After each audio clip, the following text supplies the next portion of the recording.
जब given equation एक reciprocal equation हो तो किस तरह से उसका सोल्यूशन फाइंड किया जाता है। देखें, जिस तरह से हम कैसे ये बात जानते हैं कि ये एक रेसिप्रोकल इक्वेशन है, इसके लिए हम जो तरीक़ेकार होता है वो ये होता है कि हम गिवन इक्वेशन में वेरिएबल को रिप्लेस कर देते हैं उसके मल्टीप्लिकेटिव इन्वर्स से, यानी x की जगह हम लिखेंगे 1/x, और जब हम इसे सिंप्लीफाई करेंगे तो हमें वही इक्वेशन दोबारा मिल जाएगी जो कि x वेरिएबल की शेप में थी। तो इस तरह से हम ये कहते हैं कि ये जो हमारी इक्वेशन है ये क्या है जी, रेसिप्रोकल इक्वेशन है। यहाँ पर मैंने बात चेक की है और मैंने देखा कि ये एक रेसिप्रोकल इक्वेशन। अब हम इसी से आगे कंटिन्यू करते हैं कि अब इसका सोल्यूशन कैसे या किस टेक्निक से फाइंड होगा। तो सबसे पहले हम जो हमारी इक्वेशन है उसकी बोथ साइड जो है उसको हम डिवाइड करेंगे एक्स स्क्वायर से।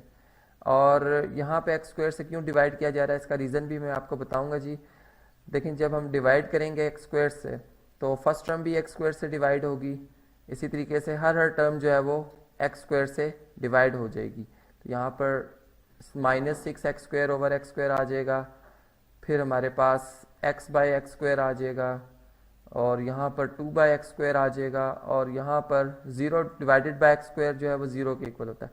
याद रहे कि x जो है वो 0 के इक्वल नहीं है, और फिर जारी बात है कि इसका स्क्वायर भी जो है वो 0 के इक्वल नहीं होगा, चूंकि ये रूल है कि इक्वेशन को हम किसी ज़ीरो नंबर से डिवाइड नहीं करते। यहाँ पर जब हम इसे सिंप्लीफाई करते हैं तो हमें बात पता चलती है कि यहाँ पर 2 × x² आ जाएगा, यानी लॉ ऑफ एक्सपोनेंट्स की बेस पर। इसी तरह यहाँ पर x की पावर 1 रह जाएगी, यहाँ पर x² से कैंसिल हो जाएगा, जबकि यहाँ पर 1/x x² को कैंसिल कर देगा, 1/x आ जाएगा, और यहाँ पर हमारे पास 2/x² आ जाएगा, और इक्वल टू आ रहा है जी 0 के। अब अगर हम इसे सिंप्लीफाई करते हैं इस तरह से कि मैंने जैसे कहा कि ये हमारी रेसिप्रोकल इक्वेशन है, तो मैं ऐसा से करता हूँ कि जो हमारे पास फर्स्ट टर्म है और लास्ट टर्म है, अगर हम देखें तो इसमें जो हमारे पास है जी 2 कॉमन आ सकता है। यहाँ से आप देखें तो ये बन जाएगा x² + 1/x², ठीक, यानी इन दो में से मैंने 2 कॉमन लिया। फिर इसी तरह x + 1/x ये हमारे पास एज इट इज़ आ गया, और -6 = 0।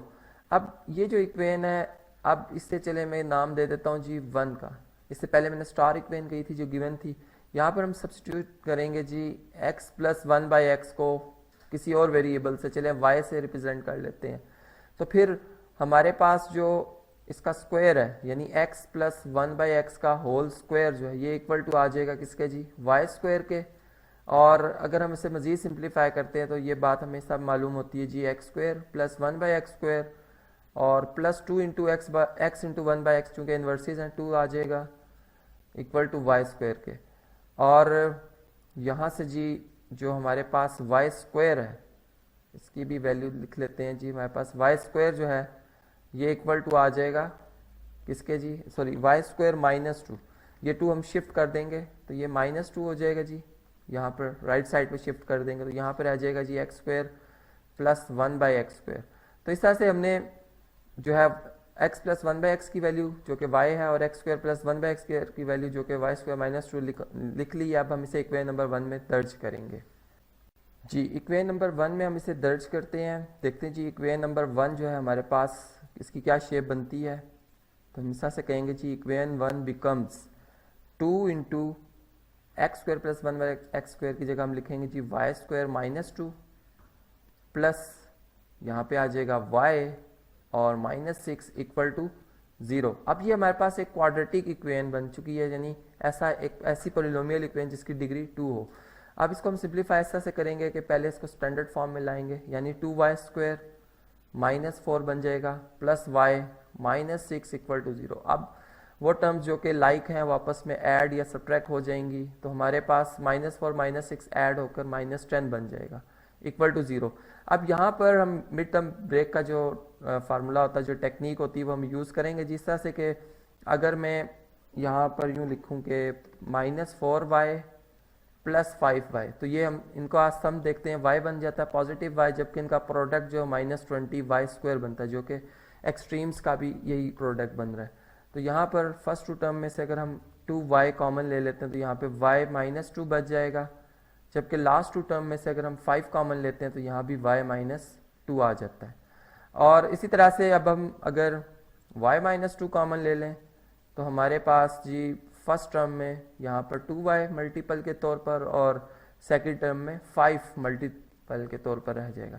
इसी तरह अब इनको अलग अलग हम 0 के इक्वल लिखेंगे, जो रूल आप जानते ही हैं, प्रोडक्ट हो जब 2 रियल नंबर्स का तो पॉसिबिलिटी होती है कोई एक लाजमी 0 होगा। तो इस तरह यहाँ से y जो है वो 2 के इक्वल आ रहा है और यहाँ से y जो है -5/2 के इक्वल आ रहा है। यहाँ पर यानी पहले हम -5 लिखेंगे, 2y इक्वल टू -5 और 2 पर डिवाइड करेंगे तो किस तरह से ये आ जाएगी वैल्यू। अब ये बात हमने शुरू में जो है सपोज की थी जब मैंने यहाँ पे आपको बताया था कि हम x + 1/x को y के साथ रिप्लेस कर रहे हैं। तो ये जो है, चलें इस कंडीशन को मैं दोबारा कॉपी एंड पेस्ट करता हूँ ताकि हम इसी की मदद से आगे चल सकें। तो अब हमारे पास जो इक्वेशन है यहाँ पर जी इसके दो पार्ट्स बन जाएंगे। एक पार्ट यहाँ पर आएगा x + 1/x जो कि इक्वल है 2 के, और यहाँ पे आएगा जी x + 1/x जो कि इक्वल आ जाएगा -5/2 के। अब इधर से अगर हम एलसीएम लेते हैं तो ये x आ जाता है, ये आ जाएगा जी x² + 1, और यहाँ पे अगर आप देखें तो ये x आता है, ये बन जाएगा x² + 1 इक्वल टू -5/2। अब अगर हम इसे सिंप्लीफाई करते हैं तो हमारे पास जी इस तरह से होगा जी x² + 1 जो है इक्वल टू आ जाएगा 2x के, जबकि यहाँ पर x² + 1 जो है ये इक्वल टू आ जाएगा, यहाँ पे बल्कि 2 भी मल्टीप्लाई होगा, ये 2 इधर आकर लेफ्ट साइड पर और ये -5 और x जो है ये राइट साइड पे आके 5 से मल्टीप्लाई हो जाएगा। तो इस तरह से अब अगर हम इन टर्म्स को एक साइड पे लिखें, ये 2x यहाँ पे आके लेफ्ट साइड पे आके नेगेटिव हो जाएगा, +1 इक्वल टू 0, और यहाँ पर हमारे पास बन जाता है जी 2x² + 2, और ये 5x को इधर शिफ्ट करेंगे +5x हो जाएगा इक्वल टू 0 के।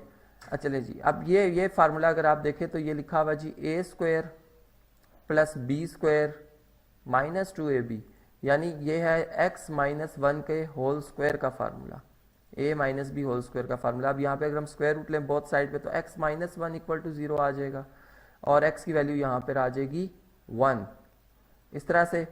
और चलें इस अगर सेकंड इक्वेशन को भी अगर हम सिंप्लीफाई करते हैं तो यहाँ पर मिड टर्म ब्रेक करेंगे जी, पहले इसको अरेंज करके लिखते हैं, 5x + 2 आएगा इक्वल टू 0, और अब अगर हम यहाँ पर देखें तो ये 4x + x आ जाता है +2 equal to 0। First two term में से अगर हम 2x कॉमन लेते हैं तो यहाँ पे बन जाता है जी x + 2, और लास्ट टू टर्म में से 1 कॉमन लेंगे तो x + 2 इक्वल टू 0। और चलें जी इसको मज़ीद सिंप्लीफाई करते हैं। अब यहाँ से x + 2 कॉमन लेंगे, यहाँ पे आ जाएगा 2x + 1 इक्वल टू 0 के, x + 2 इक्वल टू 0 और 2x + 1 इक्वल टू 0, ठीक।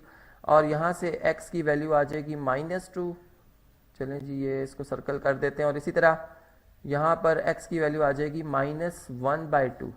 तो इस तरह से हमने ये दोनों जो हमारे पास इक्वेशन से जो हमें वैल्यूज़ मिली, यहाँ पे चूंकि x की वैल्यू 1 रिपीट हो रही थी, इसको हम एक ही दफ़ा लिखेंगे सोल्यूशन सेट में, तो ये तीनों वैल्यूज़ हमने देखा कि वाकई इक्वेशन को सेटिस्फाई करती हैं, इसलिए हम इन्हें सोल्यूशन के तौर पर लिख सकते हैं सोल्यूशन सेट में। तो ये था जी सोल्यूशन गिवन इक्वेशन का।